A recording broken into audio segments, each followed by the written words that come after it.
Ubisoft deletes your account full of games. PS5 with Spider-Man 2 theme. These and more in today's daily gaming news. Good morning, good afternoon, good night to every single one of you out there watching this video. Welcome to today's gaming news. We are going to be talking about different topics from the last couple of days. So, starting off with Ubisoft will delete everything if your account is inactive. Listen up. This is the original post from user AntiDRM that says, "Hello, we noticed that you have not been using your Ubisoft account associated with email address. We have temporarily suspended your inactive Ubisoft account and will be closing it permanently in 30 days in accordance with our terms of use. If you wish to keep your Ubisoft account, you can cancel its closure by clicking on blah blah blah blah blah," and we already know the rest, right? So this was posted during the weekend, and of course a lot of things have backfired, and what happened after this that backfired even more? Well, Ubisoft's support answer on this Twitter post saying, "Hey there, we just wanted to chime in that you can avoid the account closure by logging into your account within the 30 days since receiving the email pictured and selecting the cancel account closure link contained in the email.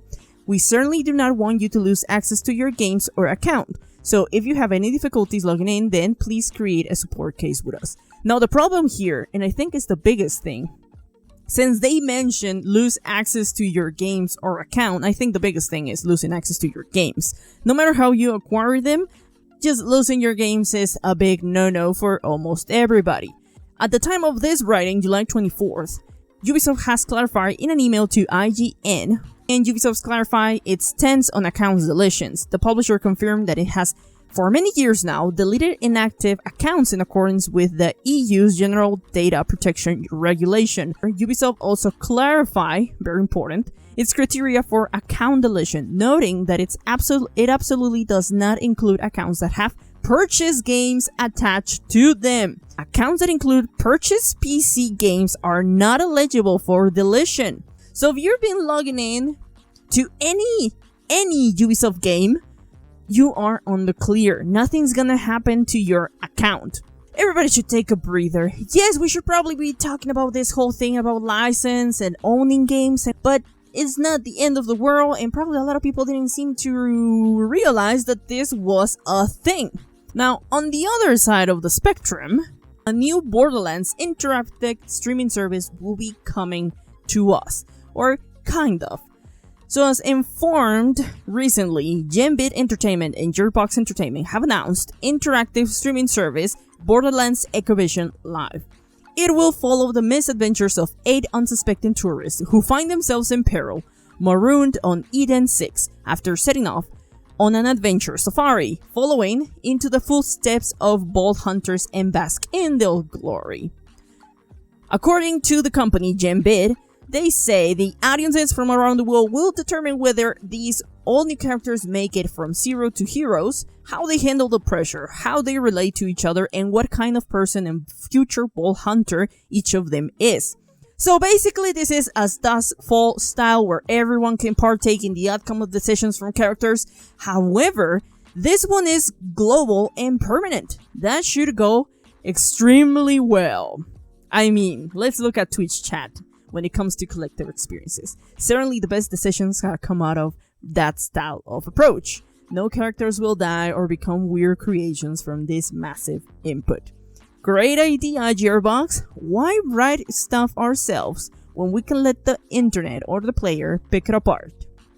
On to the next one. While Ubisoft is trying to destroy accounts and games, Xbox, on the other hand, is adding 1,400 retro games to the console. Brought to you by Endstream Arcade. No, this is not an ad sponsor, this is actually the news. Creators of this new platform or library, where you can access a streaming library of over the amount I said previously, is now available as a native app on Xbox Series X, S, and Xbox One. This is all thanks to Mr. Xbox Phil Spencer, as he was involved during the creation of this project. from nearly 300 arcade games and many others, which I'm gonna be listing on this video as fast as I can. You can now enjoy this with a yearly subscription. I know it's a subscription, but listen up. You can pay either as a yearly subscription of $29.99 or, better yet, a lifetime pass edition for $79.99. And this service is going to continue to add new games every week. If you love retro games, this is an awesome deal. And not only that, but I mean, all of these games are going to be replayable again. And many people probably will be enjoying them. So, on the one side, very good initiative, right? We gotta save classic games, old games, because they are disappearing and other people kind of want to try them, but there's no way to do so. Now, on to the next piece of news that gave some breathing back into PlayStation fanboys. I'm kidding. Sony reveals Spider-Man 2 PS5 console and controller.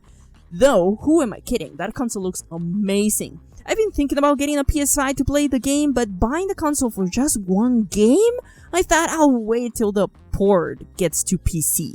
However, now I might get it if I'm able to acquire the bundle.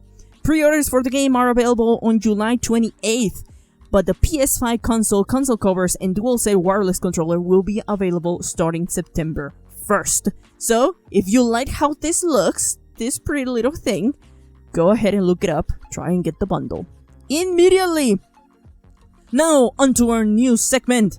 Games coming out this week. Yeah, that's right. There's gonna be a couple of good games coming out, and I'm gonna tell you right now which ones are they. So we have Ratchet & Clank Rift Apart, which is coming to a PC port on July 26th. So if you have your SSD ready, you can go ahead and try and see how good and how necessary that SSD is gonna be part of the game.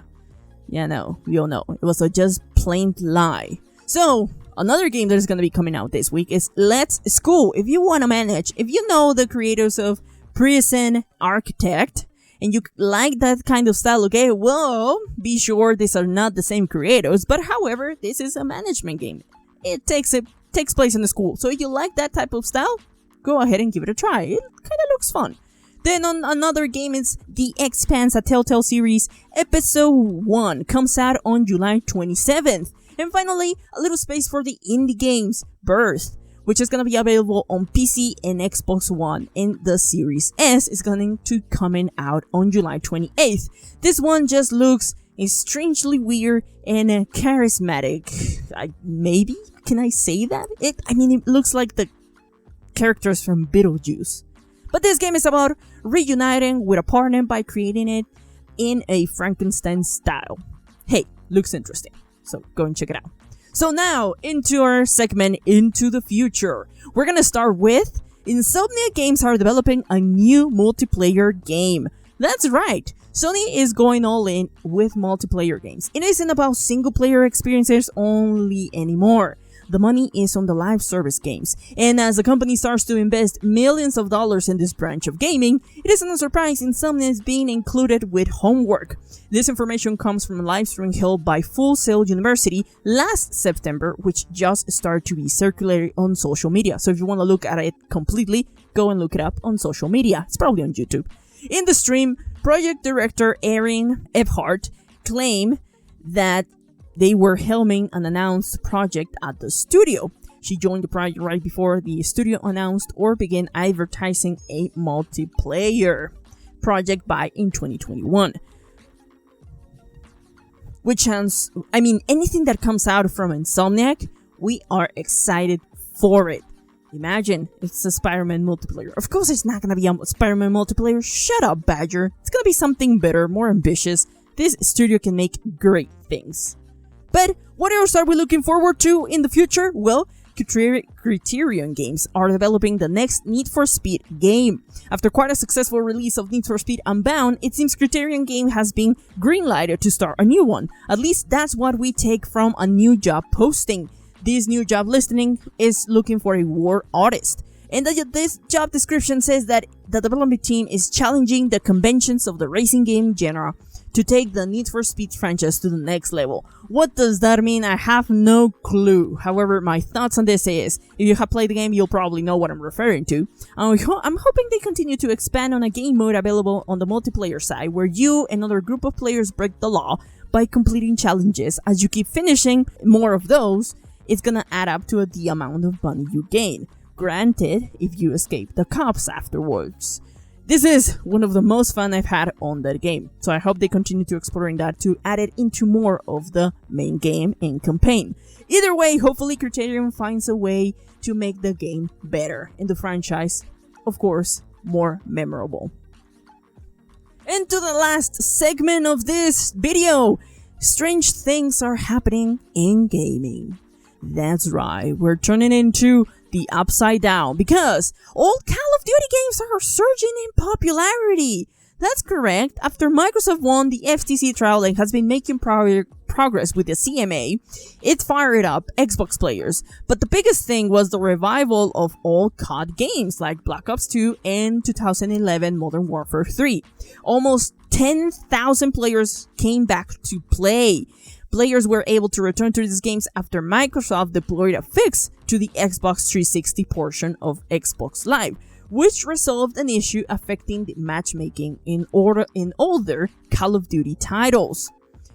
What does this mean? Well, this whole situation happened around 2 weeks ago, and to this day, at least at the time of writing, July 24th, both Modern Warfare 2 from 2019 and Black Ops 3 are the top 18 and 19 in current popular Xbox games.